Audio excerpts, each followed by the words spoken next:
Okey Annabel, sekarang ni ni yang data kamu masukkan lah. Kalau kamu boleh upload tadi dulu, inilah yang akan berlaku sebenarnya.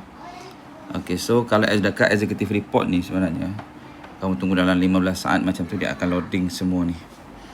Okey, katakanlah tidak layak mendapat CJ, semua akan ada kat sini dan kamu boleh pilih mata pelajaran apa pula yang dia gagal.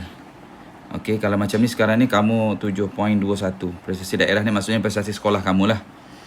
Okey, ini prestasi ni bila prestasi sekolah dia keluar maksudnya prestasi kelas. Sorry lah, saya tak sempat adjust lagi. Dan yang ini adalah prestasi mata pelajaran. So, akan keluar kat sini. Okey, nampak tak? So, kalau kamu klik kat sini, okey, dia akan keluar. 8.41 ni dia akan keluar jadual dia nanti. Okey, lepas tu mata pelajaran nanti kalau bahasa Melayu, katakanlah bahasa Melayu, dia akan keluar macam ni lah, dia akan loading. Dia akan keluarkan apa ni? Jadual nanti. Nanti kita tengok. Okey, dia akan keluar jadual macam ni. So untuk bahasa Melayu keseluruhan 6.12, 6.09 UTR 1. Setiap kelas ada. So keseluruhan ni dia akan ada macam ni. Dan dia boleh tunjuk pula berapa orang yang gagal. Kalau klik gagal, dia akan keluarkan siapa nama yang gagal. Okey, so yang pertama. Yang kedua, ni khas untuk Rosnah lah. Ros ini ada kategori murid matematik. Okey, kita pilih matematik. Bila kita pilih, katakanlah kita nak G, dia akan loadingkan siapa yang G setiap kali peperiksaan. Maksudnya sini AR1 ada nak 162 orang gagal, AR2 ada 83 orang yang gagal.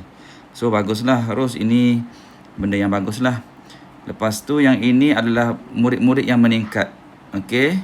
Kalau nak tengok yang menurun, kita boleh tengok sini. Dia akan tengok siapa yang menurun. Ini murid-murid yang menurun daripada yang G kepada TH ni dianggap menurun. Okey, so yang seterusnya yang macam tu ni, B kepada B plus pada B ni menurun. Lepas tu ni pencapaian dengan sekolah kamu lah.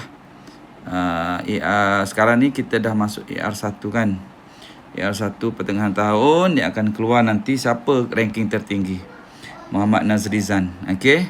So satu lagi Ros ini minimum C untuk semua subjek. So pergi ke bawah ni.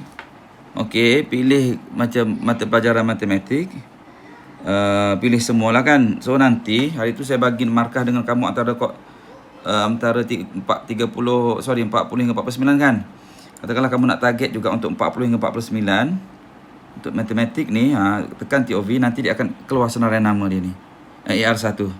So ini adalah murid yang dapat markah 30 hingga 49. So kamu boleh print kat kawasan ni dan boleh gunakan dia. Okey. Yang lain-lain nanti kita jumpa di tahun depan, tak ada kemudian hari.